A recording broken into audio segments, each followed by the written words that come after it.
Hello, I'm Halter Mataifa, and this is a lecture presentation on Control Systems 3 offered in the Electrical Engineering Department at the Cape Peninsula University of Technology. In this presentation, we are going to be looking at a worked example of a Matlab assessment, as I mentioned the previous time that we met. So in this presentation, we are going to be looking at question 1. This question has got two parts to it.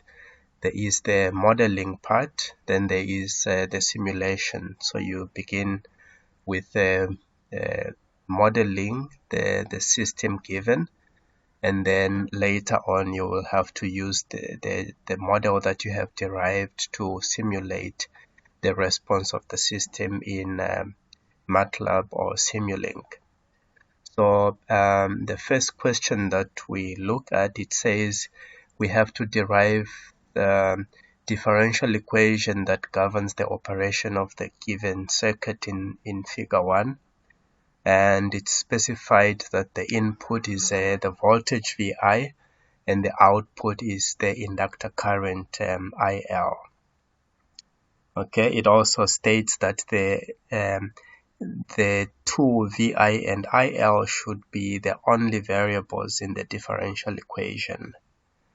So this implies that the final equation that you end up with will only have VI and IL as the only variables.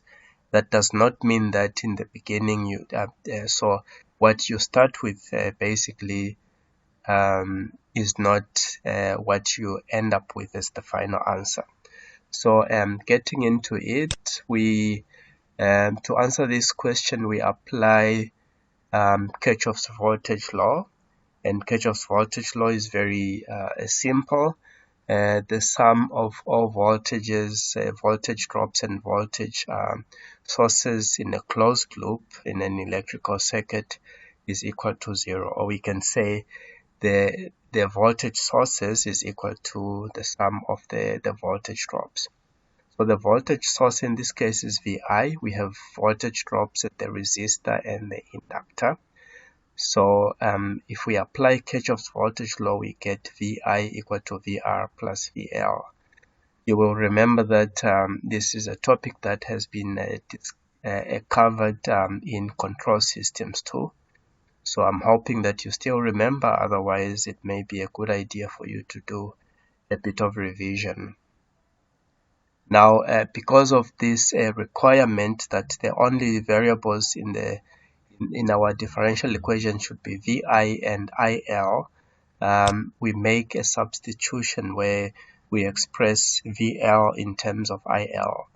So again, if you remember, the relationship between the voltage across an inductor and the current through it is given by this. So the inductor voltage is directly proportional to the rate of change of the current. Okay. So this basically, and when you look at this right hand side and the left hand side, you can see that the only variables we have are the input voltage and the inductor current. Now it is we generally write the differential equation in terms of the highest derivative. So in this case, we express it in terms of the derivative of the derivative of the inductor current. So if this was a let's say a second order system, then we would express it in terms of the second derivative of whatever variable that is. Okay, so that's basically 1.1. It's only 4 marks. You can see not too much, but it is important because it forms the basis for everything else that you have to do later. So if you get this wrong, then everything else will unfortunately not be correct. Obviously you will receive marks if you do things correctly going forward, but you won't get full marks. So the modeling part is really important. You have to try and get that right. The second part is from the differential equation that we have obtained in question 1.1, we want to determine the transfer function. So this is the differential equation that we derived from the previous part of the question. And in order to derive the transfer function, we apply the Laplace transformation, as you will remember, and it's quite simple. Apply the Laplace transformation, then isolate, because remember, a transfer function is the ratio of the Laplace of the output to the Laplace of the input. So we collect terms involving the output and terms involving the input, we factorize, and then finally we express that transfer function as a ratio. Okay. In this case, again, to remember that the input is the voltage and the output is the inductor current. Okay. So then we move on now to we are done with the modeling part. Now it is the simulation. So question 1.3 says we build models of the differential equation that was derived in 1.1 and the transfer function determined in 1.2. We have to use those to simulate the closed loop unit step response of the system for 5 seconds. And we display the output of both models on the same oscilloscope. Okay, so these are the models that we have derived. They are really representing the same system. We only have different versions of them. So the differential equation is in the time domain and the transfer function is in the Laplace domain. And the idea is we simulate this and compare them the results. If they are representing the same thing, then the result we get should also be the same. Now for the differential equation, for the purpose of building a model in Simulink, we just want to keep in mind that here we have the derivative of the inductor current, which is the output. And if you remember from mathematics, because what we are interested in is the signal itself, IL. So in order to get IL, here we have the derivative of IL. We have to we can apply integration, because integration is like antiderivative. If we have a derivative and we want the function, we take the integral of that derivative in order to get the function. So we can rewrite it this way, and this helps us to just it guides our our building of the model. We know that in order to get IL, we will have to integrate something. Okay. So we will then move on to Simulink in order to do that.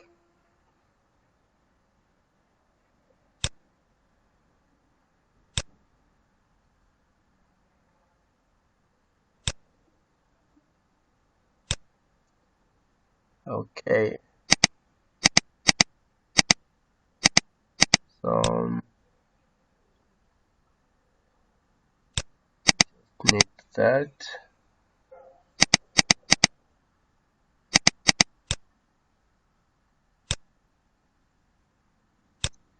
All right. So we are basically going to build the two models in Simulink.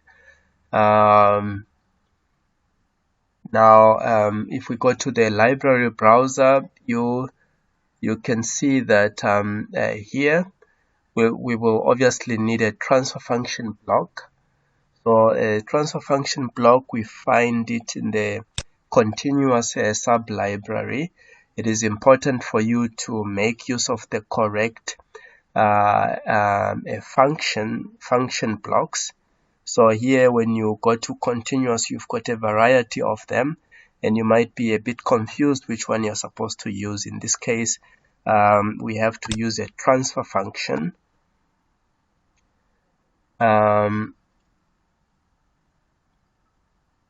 You will have to bear with me. My system is a bit slow. Hopefully we get through. So we've got the transfer function.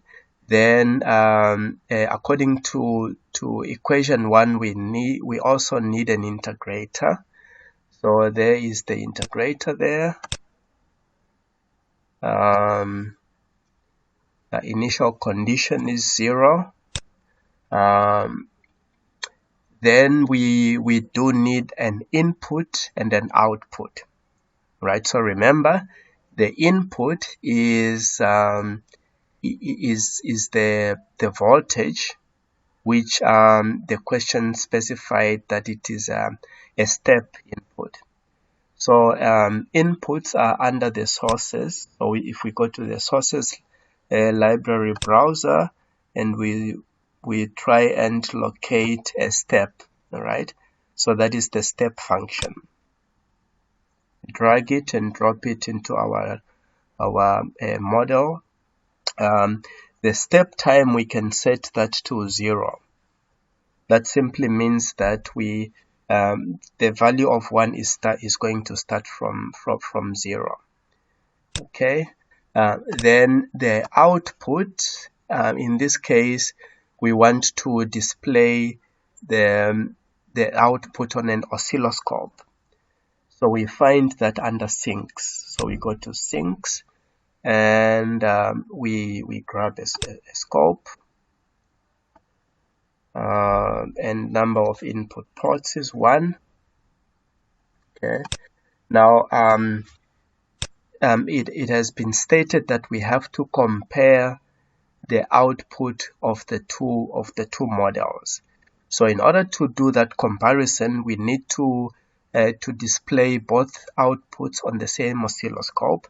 And what helps us to achieve that is a multiplexer. So a multiplexer is found under signal routing. So if we go to the signal routing sub-library and we try and locate MUX, MUX, that is the multiplexer. Okay, and the number of inputs to that is going to be 2. All right. So the way that you really build your model, there is no one straightforward way. You just have to, to be mindful of what it is that you need. So for example, you can see that the differential equation, besides needing an integrator, we are also scaling something, all right, or multiplying by a constant, all right. So to do that, we can make use of a gain block. Gain is found under math operations. So if we go to math operations and we locate the gain, all right, so we will have to change the value of that gain. We need a gain in a number of places. Besides the gain, we also need to add to add things up. So we need a summation or an adding block. So we locate the add block and we place it there, right? So the list of signs here, you can see it is a plus and plus, but you can see in this expression that we are actually subtracting this from that one. So we can say the list of signs is plus and minus. and when we enter, you can see that now one of the signs has changed to minus. Okay. What else can we do? Now let's go to Matlab and define the values of these parameters, the inductance and the resistance. So according to the system that we have been given, the resistance is 1 ohm and the inductance is 2 Henry. So let's just go ahead and define that. So when we define this in Matlab, then Simulink, we are able to use the same in Simulink because a Simulink has got access to the Matlab workspace. So remember, when you define variables in the command window, they get saved in the Matlab workspace, and Simulink has got access to the Matlab workspace, which means that we can enter directly the values of L and R in our Simulink model, and that is going to be acceptable to Matlab. Okay, so what else can we do? Now we are just going to define the transfer function. So according to that, the numerator is 1 over L and the denominator is S plus R over L. Remember how you define this the vectors representing the numerator and denominator of a transfer function. You take the coefficients of S in descending power. Alright, so in the numerator we only have 1 over L. In the denominator we have S plus R over L. So it's going, the coefficient of S is 1 and the constant is R over L. So it's 1 and R over L. Then we can enter that.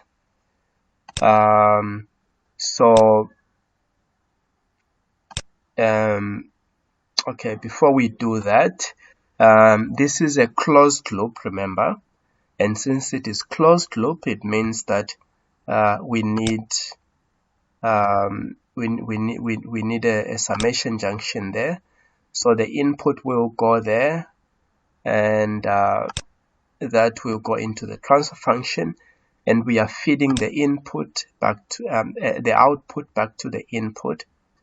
Remember, it is a unit feedback, so we do not have a feedback a transfer function.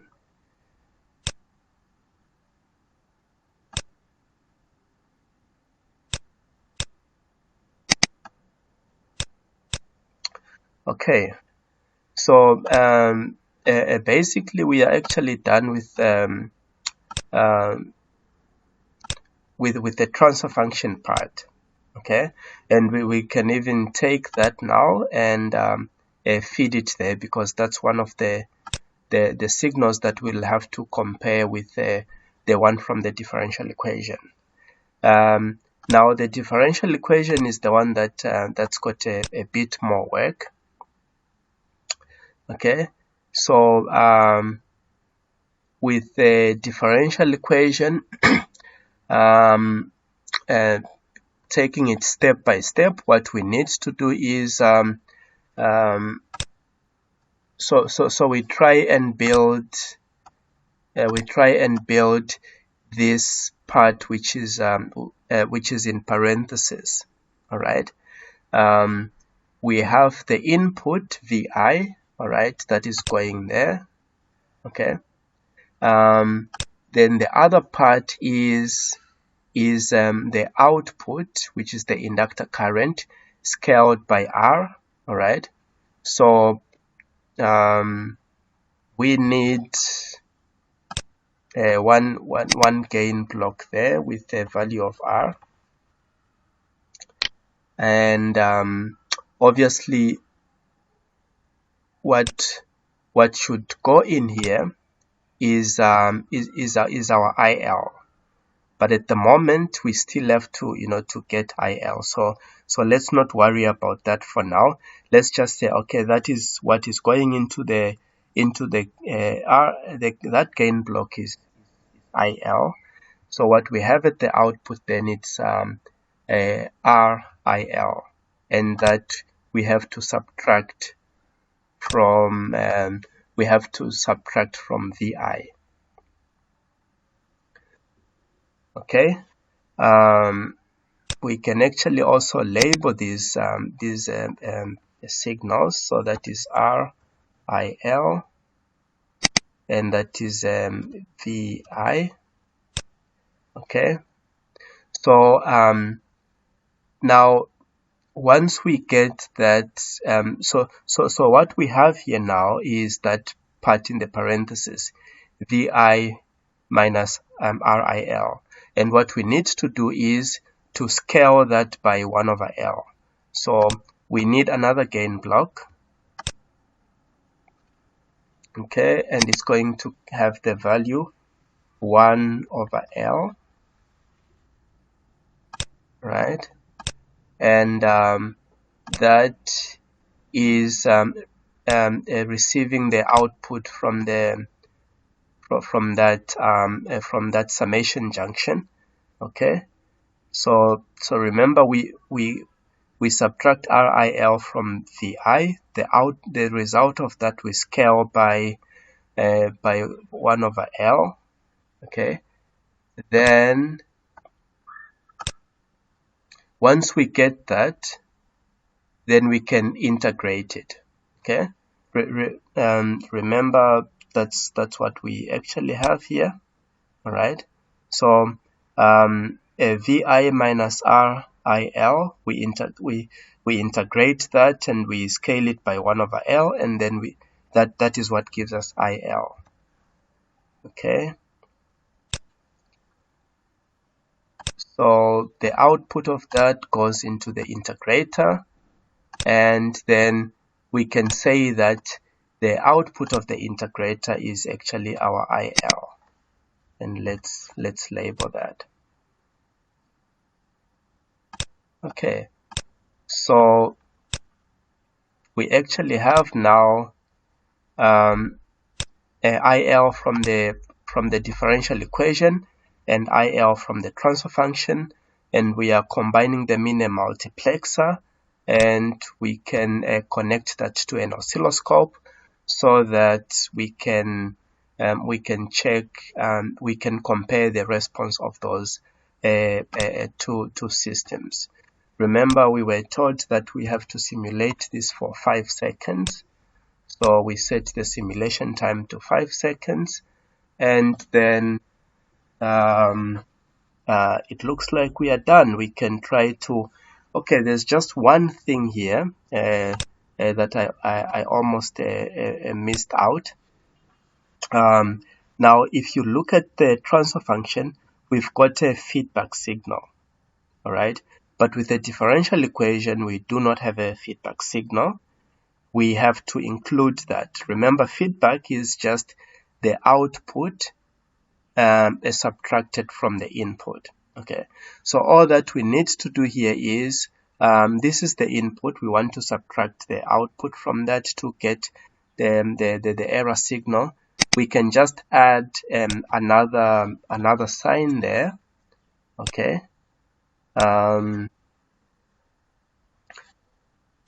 Then this is where we are going to connect the output. All right. So now the model based on the differential equation is also now a closed loop, because we have fed the output back to the input. Remember, this one is based on the actual expression of the differential equation, so it does not include the feedback signal. All right, so it looks like this is now a set. We can try to run it and see what result we get.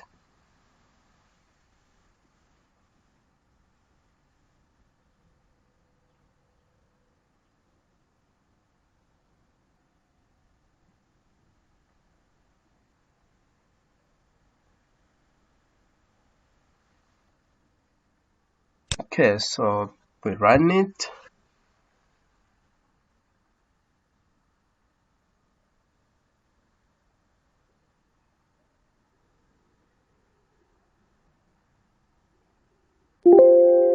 And it looks like it's done. So after running it, obviously, then we have to double click on the oscilloscope in order to see the result that we get. Okay, so that is the result that we get from the oscilloscope. What we notice here is that we obviously the oscilloscope is receiving two signals. Okay, the oscilloscope is receiving two signals, but we only see one trace on the oscilloscope. And when this happens, this shows that actually we have two signals that are sitting on top of each other, which means that the two results are actually identical. And if you are really not sure about that and you just want to really be sure, what you can do is you can actually plot them separately to see whether really the two signals are the same. So what we can do here is we can just get another oscilloscope. This one, we set the number of input ports to 2. All right. We set the number of and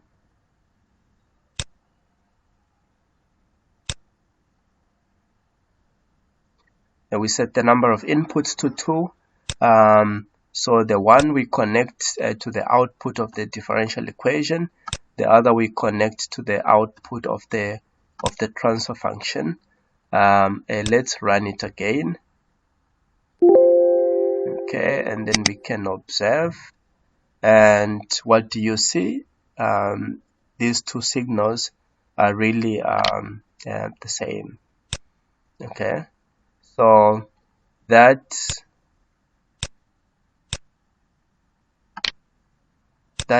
confirms to us that actually the differential equation and the transfer function are giving us the same result. This gives us some confidence that our derivation of the model was actually correct.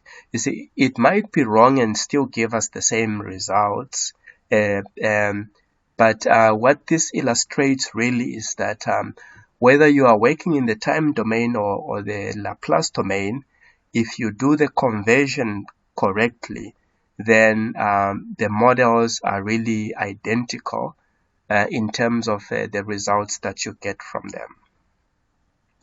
Okay, so that's how you do a question 1.3. This is quite important. Please make sure that you understand how to do this. You build a model for the differential equation. That is the part that's a bit more involving. The transfer function is a bit easier because you just have to enter the the values from the derived transfer function, but this is a bit more involving. Okay, so we can move on to the next part. Now 1.4 says from the oscilloscope display, measure the steady state error and settling time of the system for the given input and show snapshots of the oscilloscope measurements. All right, so we have to go to the oscilloscope display and measure the steady state error. Remember the definition of a steady state error. This is the ratio. Sorry, it's the difference between the input and the final value of the output. Okay, so because the two signals are identical, we can use any one of the two. We want to compare the input with the output. All right, this is comparing two outputs. What we want to do is to compare the input with the output. So we could simply have another a duplication of this. Connect the input and connect one of the outputs. Okay, so this oscilloscope is going to show us a comparison between the input and the output. Obviously we have to simulate it again. Okay, double click on it, and that is what we get. Sometimes it's helpful to just change the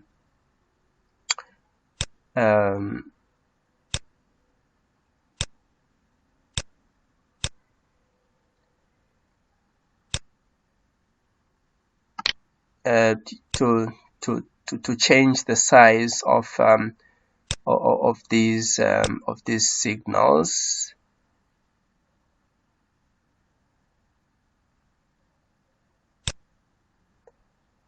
Now I'm just I'm wondering why we cannot see.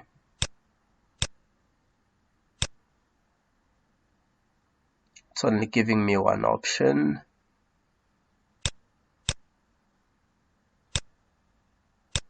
Okay, all right. Let's not worry too much about that. What is important here is here we want to measure the steady state error.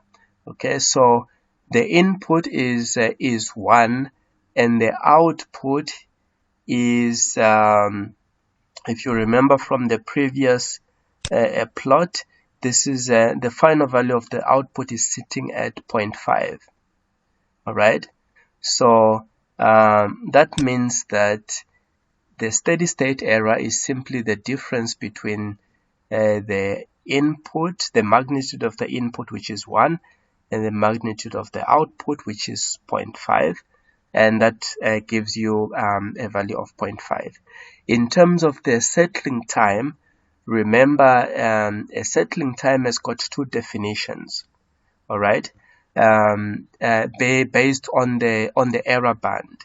Okay, so if we take that the settling time is in the 2% error band, then we want to check when the output reaches and stays within a 2% of the final value. All right, so when it gets to between 0.38 and 0.48 and 0.52, then we have that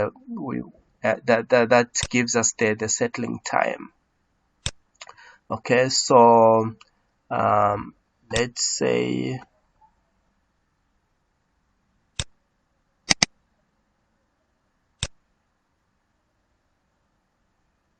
we can try to zoom in.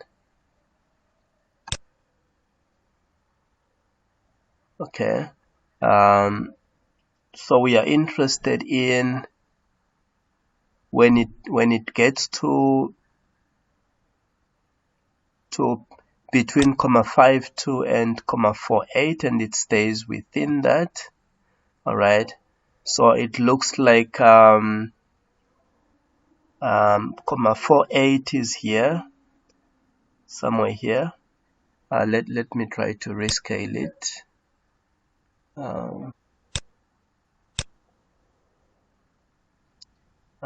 Give it another try. So let's see. It has to be between 0.48 and 0.52.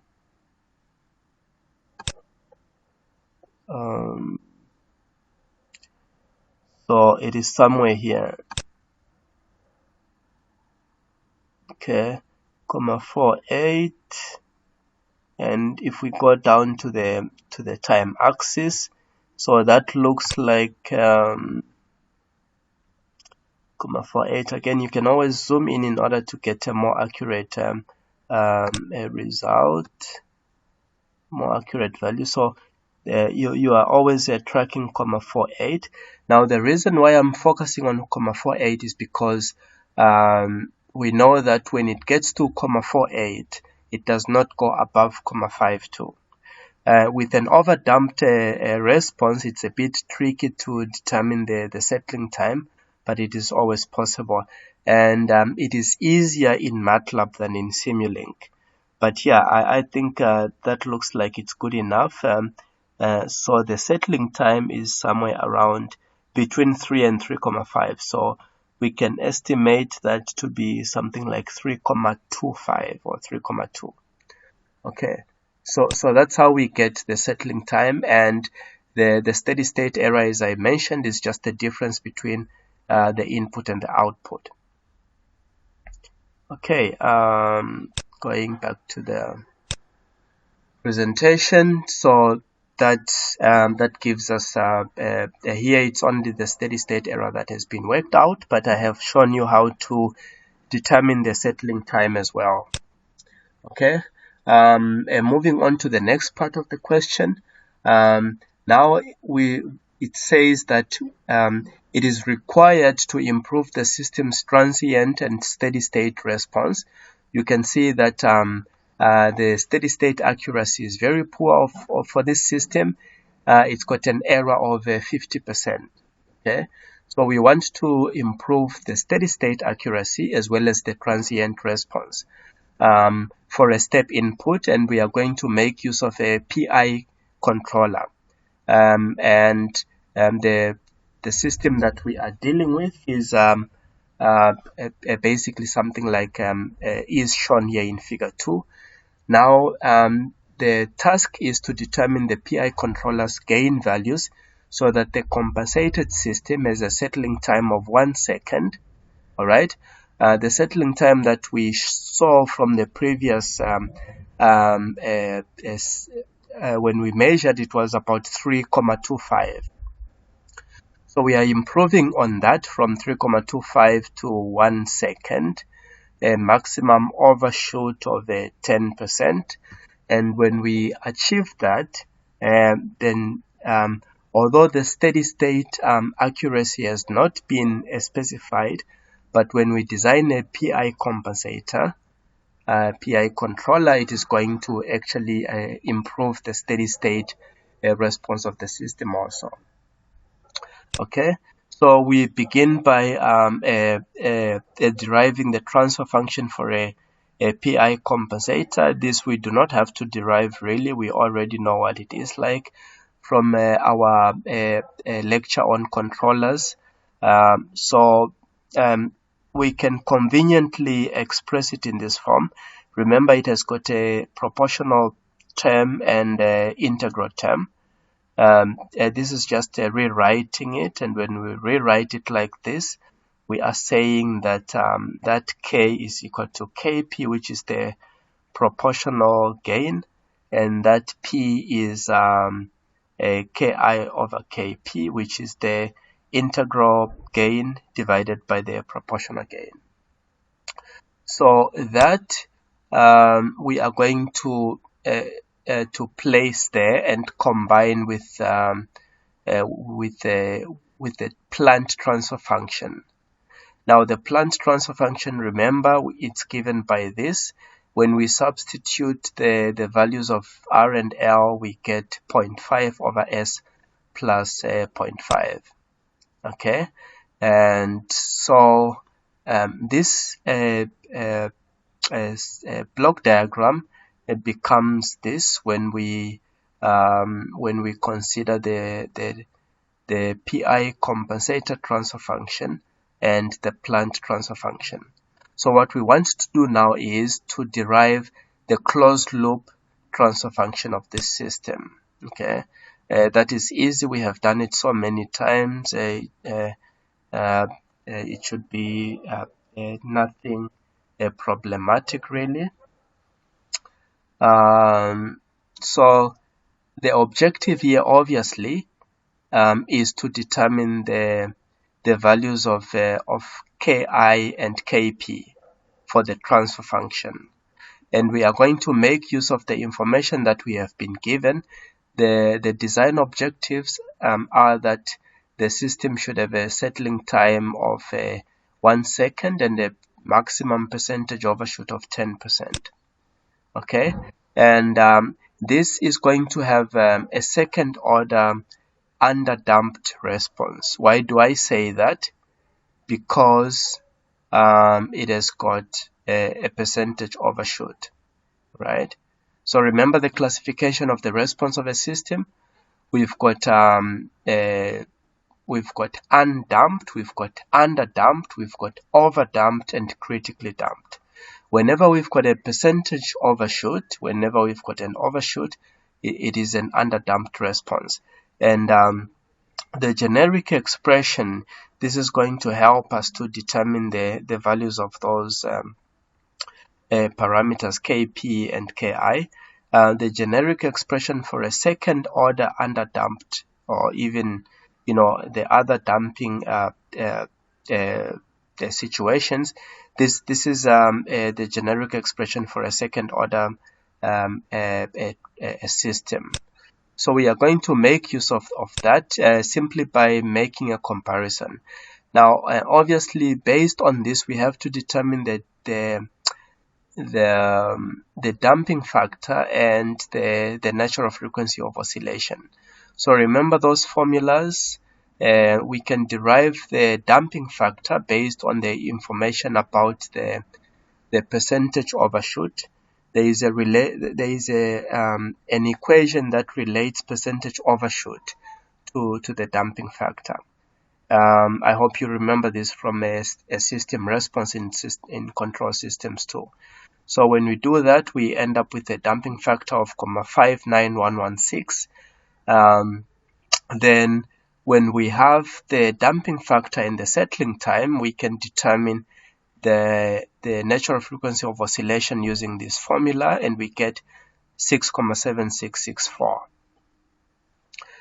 Once we got those two values, we can substitute them in that expression, and by simply comparing the coefficients of S on the left and the right hand side, we are able to get the parameters K and P. All right. So this should really not create any problem for you.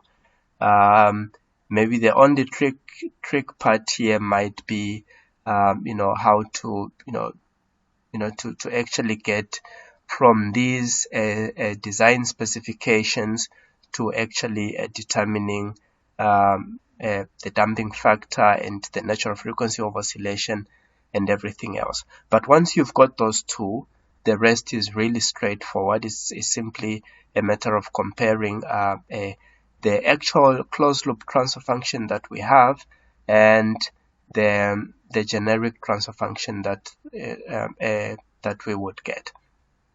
Now you notice here that we are normally not so concerned about the numerator.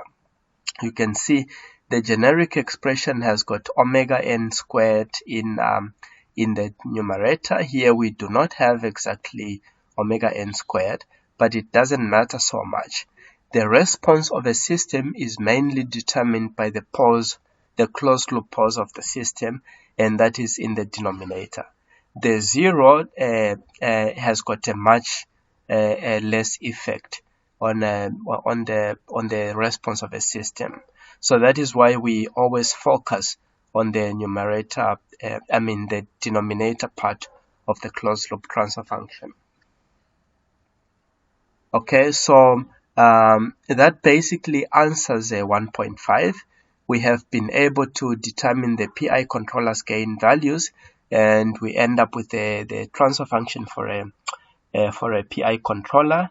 It's got a gain of 15, it's got a 0 at minus 6,1, and it's got a pole at the origin. Okay, then the next part now is again from modeling and the theoretical part. We come to the to the simulation part, now we have to generate the closed loop step response of both the uncompensated and the PI compensated system in Matlab to demonstrate the system's performance improvement. So with this, we want to see really has the controller made a difference in the response of the system. So this is what we are going to do. Remember, this we have to do in Matlab. We can also do in Simulink, but the question specifies that we have to do it in Matlab. So we are going to go to Matlab.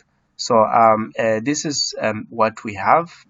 Now we have the complete system where we have the transfer function for the controller and the transfer function for the plant. So let's go ahead and go to Matlab in order to do this. Okay, just need to get to that system to see what we need to enter in Matlab. Okay.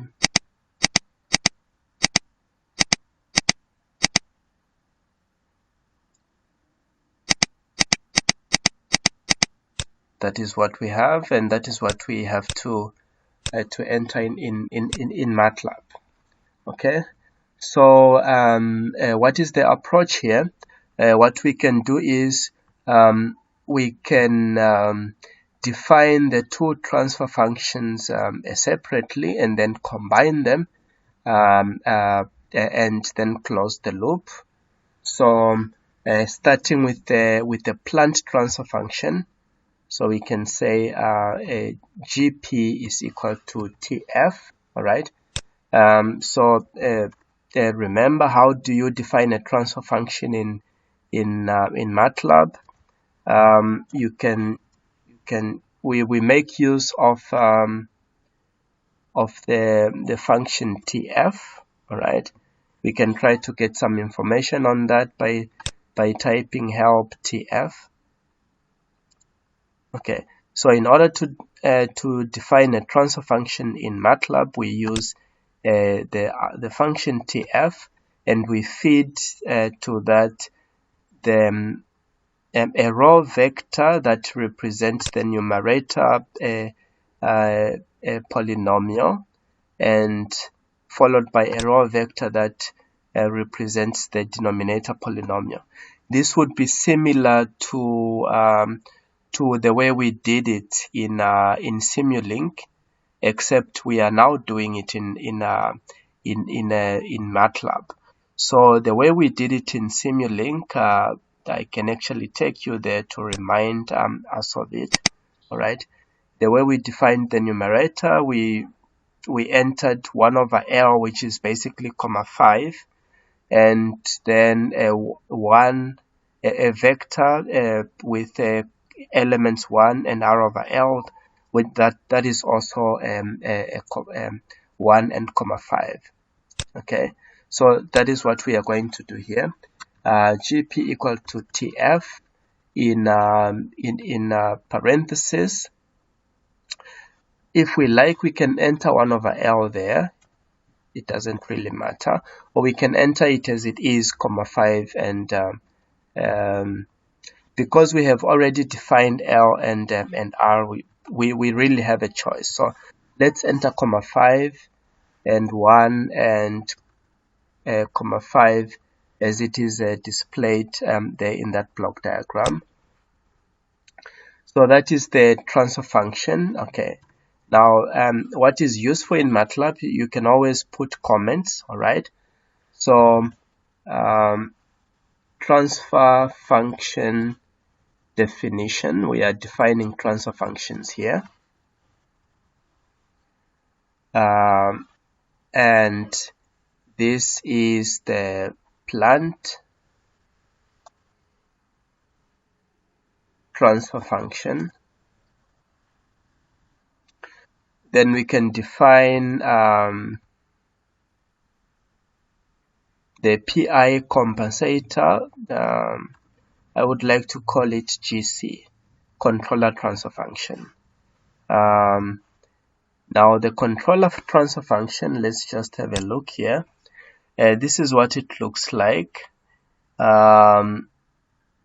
We've got a gain of 15, and the numerator polynomial will be represented by 1 and 6, 1.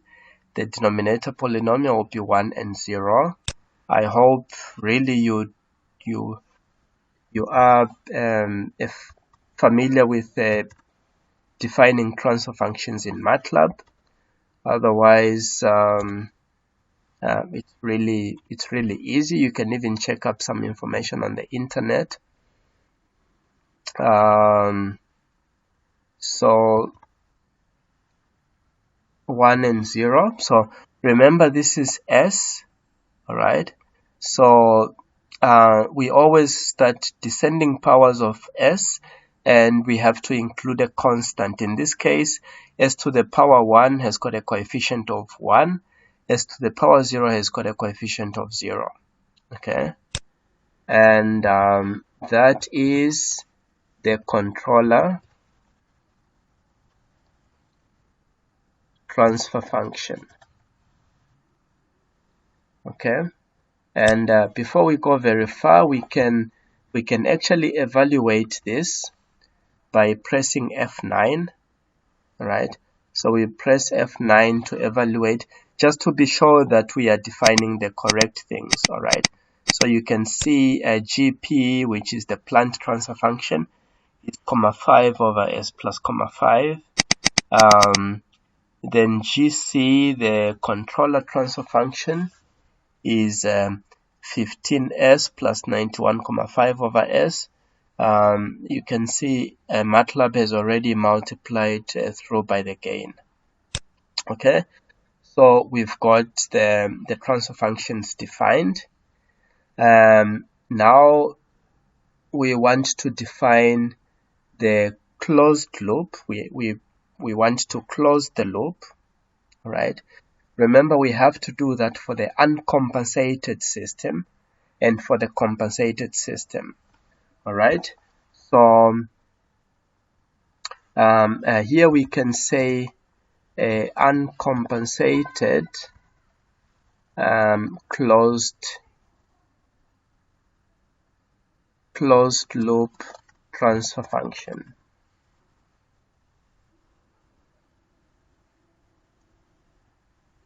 Uncompensated closed loop transfer function. Okay. So with the uncompensated closed loop transfer function, we just assume that we've got 1 there. All right, the controller is not there, it's just 1. Okay, so we are going to close the loop with only the plant transfer function. To close the loop, so this is GCL, that is standing for closed loop transfer function, and we say U underscore U because that is uncompensated. And to close the loop, we can make use of the function feedback. All right. Again, we can go to Matlab just to get some information on what this function feedback does and how to use it. So how do you use feedback? It says computes the closed loop model M of the feedback loop. All right. So you see, M1 is the forward transfer function, and M2 is the feedback transfer function. For unit feedback, M2 is, we can set that to 1. All right. So here our M1 is a GP, that is the plant transfer function, and M2, the feedback transfer function, is just 1. Okay, so that's it. We have defined our uncompensated closed loop transfer function.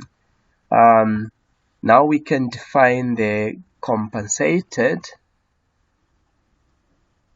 closed loop transfer function, and we are going to make use of the same formula, but here we want to first combine the plant transfer function and the controller transfer function. For that, we can make use of there's more than one way to do this, but we can make use of the function series. All right. When we've got two transfer function blocks in series, we can make use of the function series in order to combine them. How does it work? All right. So simply we say series and we enter the two transfer functions. Do not worry about outputs 1 and inputs 2 because this is we only have two transfer functions in series here. So that is what we are going to make use of.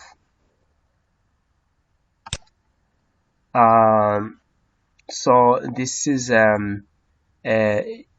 G, we can even say GS to stand for G series, all right, or we can say GF for forward transfer function, and that is series, GP, and GC. Okay, so we have our forward transfer function. Now we can close the loop by making use of the feedback function, GCLC, to stand for closed loop transfer function compensated, and we make use of feedback. It is still unit feedback, except now we are making use of GF and closing the loop by means of 1. Okay, so that is the transfer function definition. We can check the results of that. Okay, so evaluate it. We can select everything and press F9, and you can see in the workspace that all our transfer functions have been defined. So I would just like us to have a look at these transfer functions.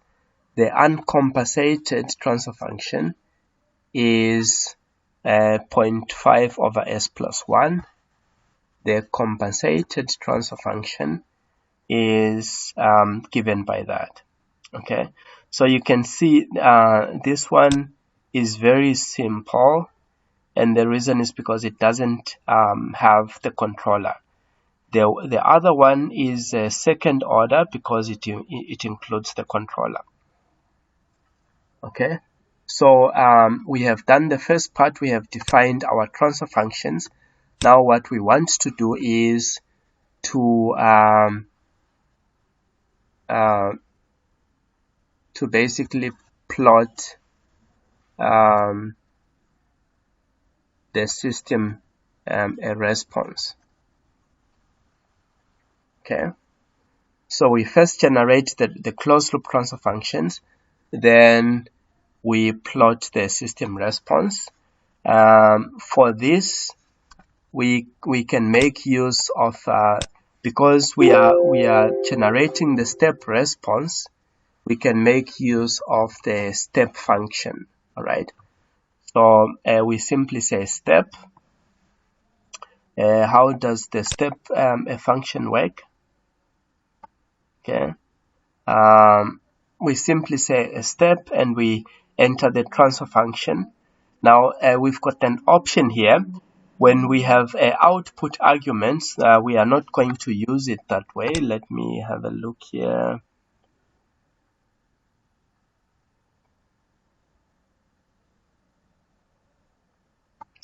Okay, so see what it says here. When code without output arguments, a step, whatever is inside there, plots the step response of the system. All right. So we want to generate the plot, so we are simply going to say a step, and we enter the system transfer function. Now we can enter more than one a system. It is simply going to plot, and that is exactly what we want to do, because we want to compare the two. We want to enter both the compensated and the uncompensated transfer function. So we simply say step and a GCLU and GCLC. So into the step function, we have entered two transfer functions, both of them closed loop. The one for the uncompensated system, and the other for the compensated system. Okay, so I think that we can try to run that and see what we get. Now, since all the values have been computed, it's not necessary to always re-evaluate everything. You can simply select the part that you want to evaluate, and then click run, or select or click F9 in order to evaluate that. Okay, so I have just clicked F9, and this is what I get. Okay, what do we notice? Okay, we notice two signals here. All right, and since we generated this for two, obviously one of them is for the uncompensated system and the other is for the uncompensated system. We started with the uncompensated system, and then we entered the compensated system. So what we can do here is, if we go to let's go to the presentation. It says that we also have to label our system, our plot. It has to have a grid, a title, a legend, and a y-axis label. All right. Now, this information is very useful, especially when you generate a plot like this. It's not very helpful because you don't know what is what. Okay, we know that one of these is for the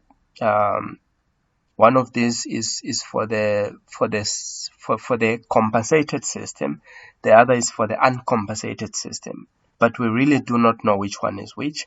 And the legend is very useful for that, because with the legend, what we do is, so this is how you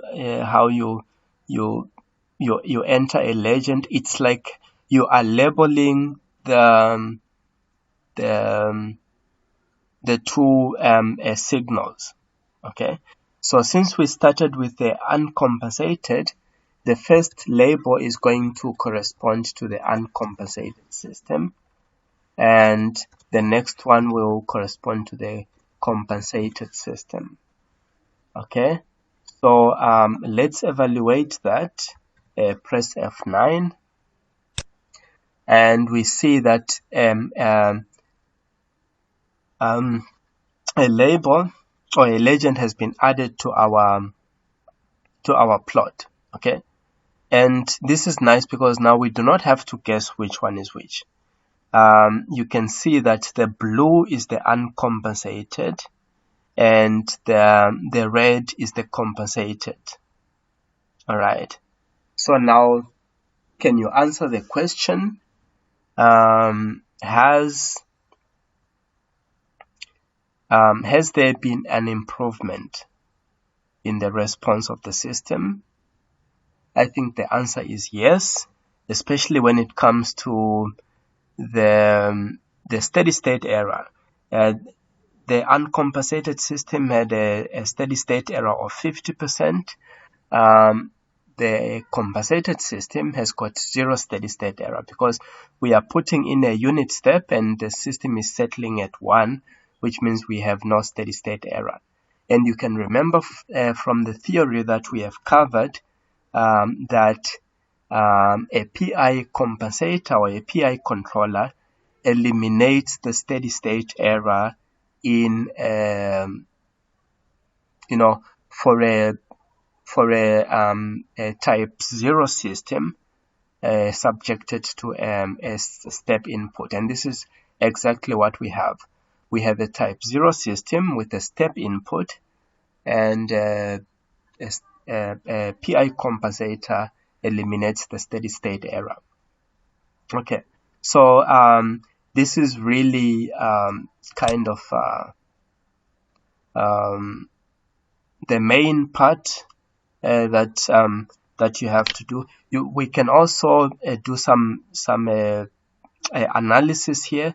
For example, what is the settling time? The settling time was required to be for the compensated system. The settling time was supposed to be 1, and you can see that indeed this system is settling very close to 1.02.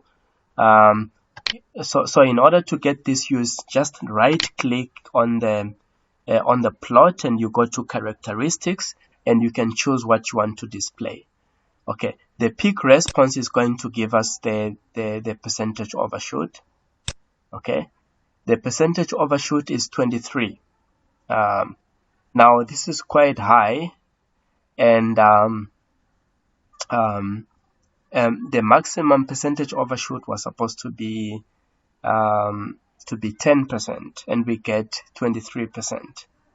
And the explanation for this really is simply because I did mention that the 0 does not make a huge a difference in the response of a system, but it still does make a difference. If we were to eliminate the that 0 part, we would get a much better response of the system.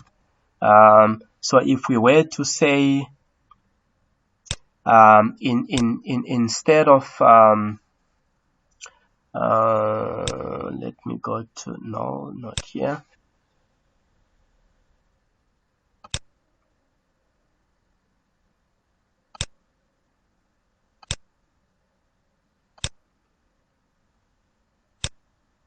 Okay, so if we look at the compensated closed loop transfer function,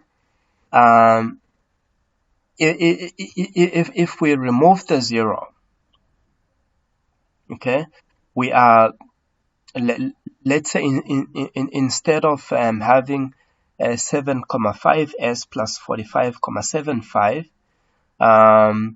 we have only 45,75 in the numerator.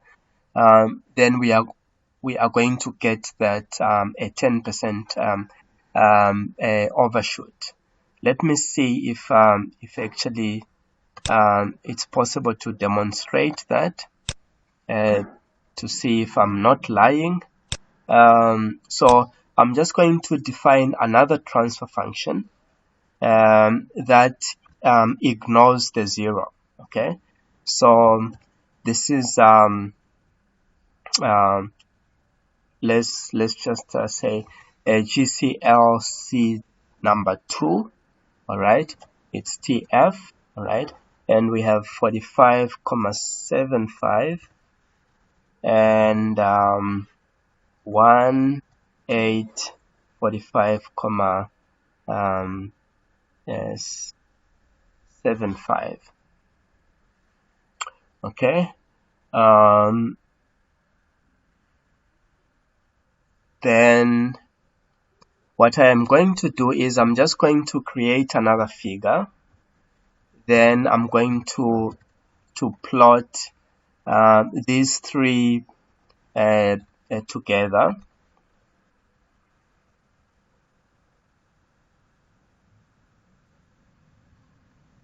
Okay, so what I'm doing here is I created another figure because I want to plot these three systems to compare them.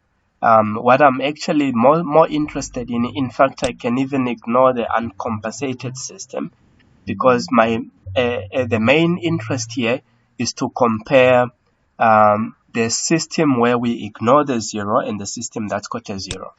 Okay, we can add a legend to that.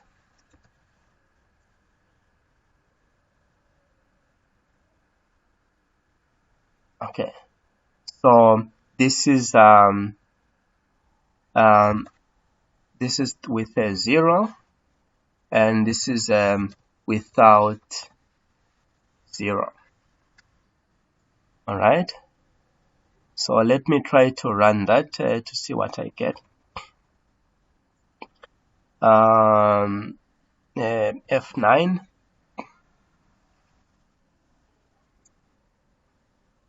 All right, what do we see here? So notice with zero, that is the blue trace, and without zero, that is the red trace. And we can do the same. Let's here we are interested in comparing the peak response. Okay, what do we notice? With zero, the overshoot is 23.1%. Without the zero, the overshoot is 9.9%. You see how close it gets. If you round that off, it really is a percentage overshoot of 10%. Okay, so you can see that the zero indeed does contribute to the response of the system, but the response is actual response is mainly determined by the closed loop pause of the system. Okay, so really, in terms of answering 1.6, we are almost done. All that we have to do is we have to annotate. All right, we have to add a grid, a title, a legend, and a y-axis label. So let's just see if we can do that to finish off. So I'm going to say here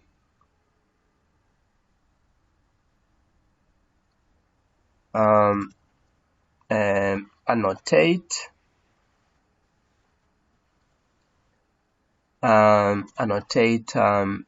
plot. All right, starting with the title. All right, now the title says it has to be a closed loop. I have to see that. Okay.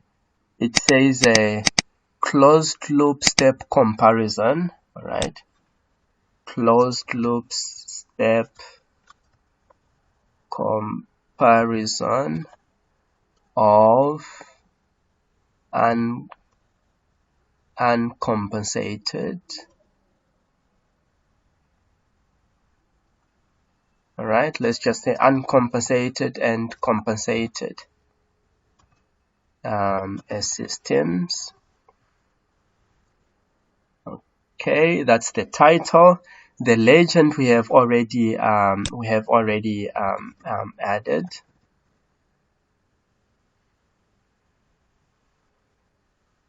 So we are not worried about the title. What else?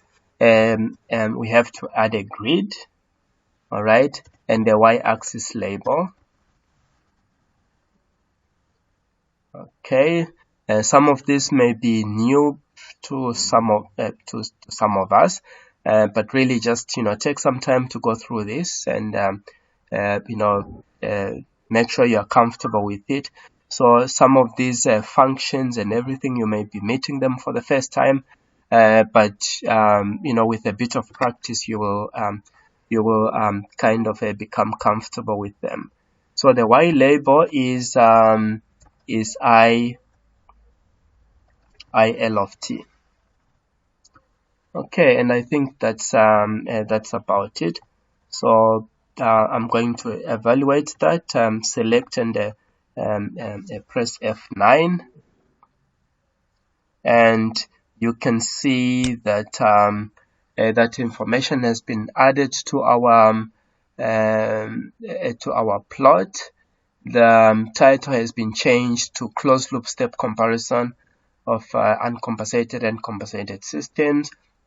We still have the legend, and we have the Y label that has been added, and the grid has also been added. Okay, so that's really how you go about answering that question. A bit involving, but please take time to go through all this information. It will become really clear once you have taken some time to go through it. As much as you really need to. Okay, so that's one part of this assessment. I will try and work on the other question. Yeah, going to update you once I have done that. All right, thank you for watching. If you have any questions, please do not hesitate to bring them to my attention. Thank you.